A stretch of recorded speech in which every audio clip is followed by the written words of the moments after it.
Andrew here with Newmarket LOUD. I'm joined by my guest today, Frauds. Welcome, guys. Hey. So we'll start us off with who you guys are and what you play in the band. I guess I'll start. Hey, Will. I play drums. I'm Sean. I play guitar. I'm Josh. I sing. I'm Mike, and I play bass. And we are currently missing one of our founding members of Frauds. Yeah. In Jesse, who plays guitar. But he'll be at the show. Awesome, thank you, guys. I want to know, how was the band put together? We were talking about that earlier.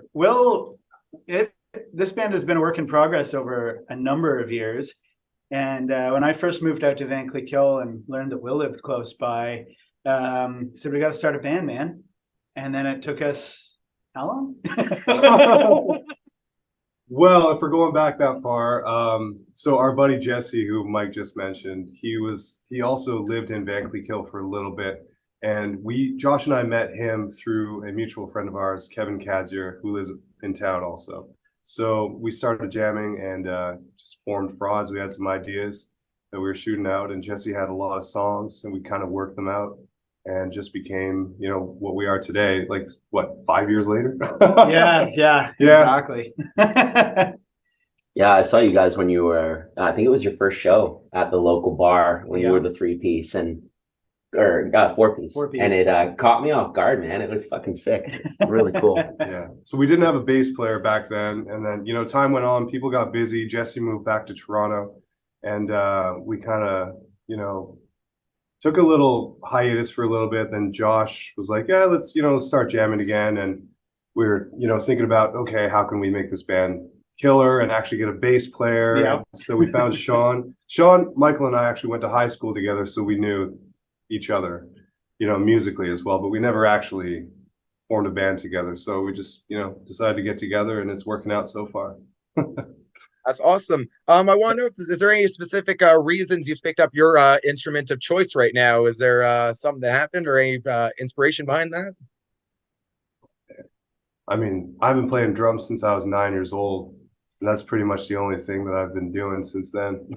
So I don't know, man. Yeah, just a drummer. Been singing in bands for since high school, end of high school. I think I just like making noise, and my dad had a guitar, and family events he'd play guitar. I thought it was sick, and I wanted to be just like my dad. Nice. I never played bass before joining this band because we're from a small town. So the reality of small town bands is that if you're the less talented guitarist, you're going to be the bassist. So we got Jesse and we got Sean. So I was the guitarists were full, so I picked up the bass. And the drummers were full. Yeah, the drums were full too. So it's my first band playing in bass, and I really enjoy it. It's a lot of fun.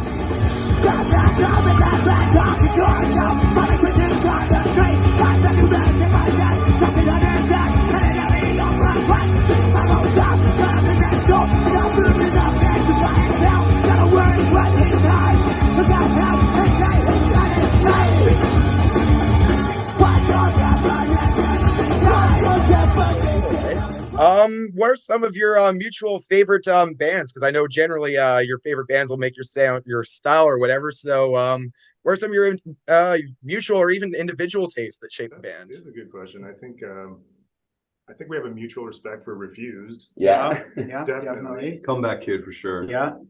Love them. Comeback Kid. I think what's cool is we all kind of have an eclectic taste in music, and I think that kind of comes out here and there throughout the song. Like Sean, I remember seeing you play shows where you were very metalcore and like really groove metal. Yeah, for sure. Metal and stuff, yeah. And you and I played in a 90s skate punk band that sang about skateboarding and stuff. Right. And I mean, we went to Yeah. Idols the other day together, so there's that. But yeah, Protest the hero. Protest the Hero for yeah. sure. Yeah. I think like probably anywhere from the, anything in the 90s, skate punk, late 90s, early 2000s, like screamo, minus the emo part for me.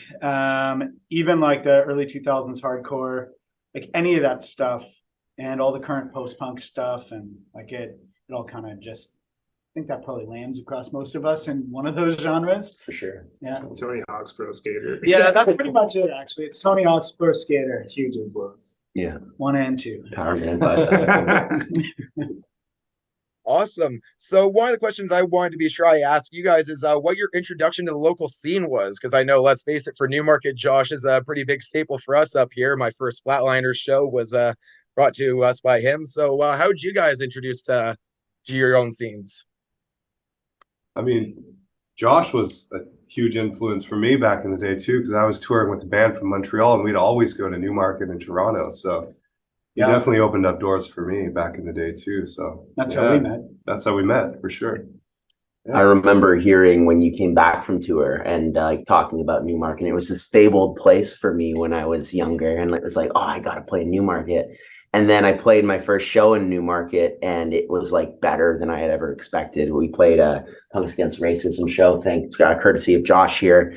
And then we played the following year, and it was just like unreal. The crowds were so cool, man. So if your question was about how I got introduced to the Newmarket scene specifically, it's all this guy right here by way of this guy as well. So my friend Justin's brother Joel played in a band called Ruckus.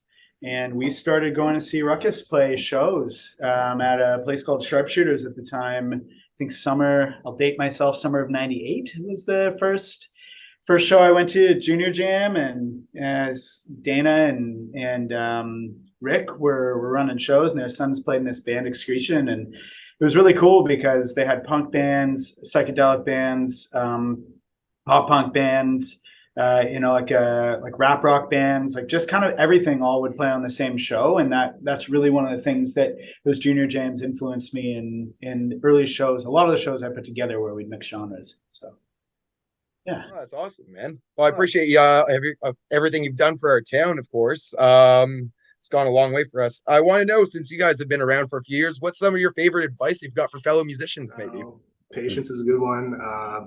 Leave your comfort zone. Oh yeah. That's an important one that I discovered so much, just leaving your comfort zone.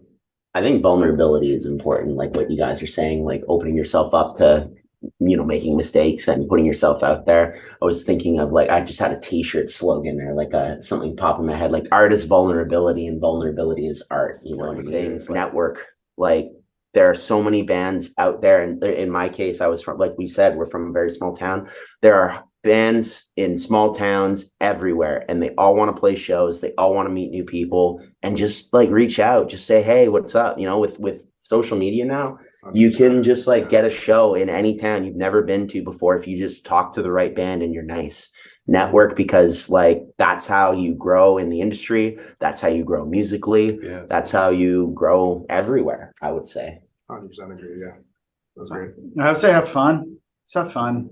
It's all fun. One of the last things I just want to ask you before we start wrapping her up here is what some of your upcoming plans are, where we can find you guys online right now. We are working on doing some recording, so that's fun. Yeah, fraudsvkh.bandcamp.com. We're also on Facebook. Yeah, we're on Facebook at Frauds. So the real one was fraudsvkh.bandcamp.com if you want to hear a couple of the demos we have up and be ready to sing them with us before the show. Awesome. Be sure to check that link out. Come see Frauds with us, 10 Gallon, April 28th. Thank you guys so much for your time today. I really appreciate it. Thank you. Thank you. Thank you.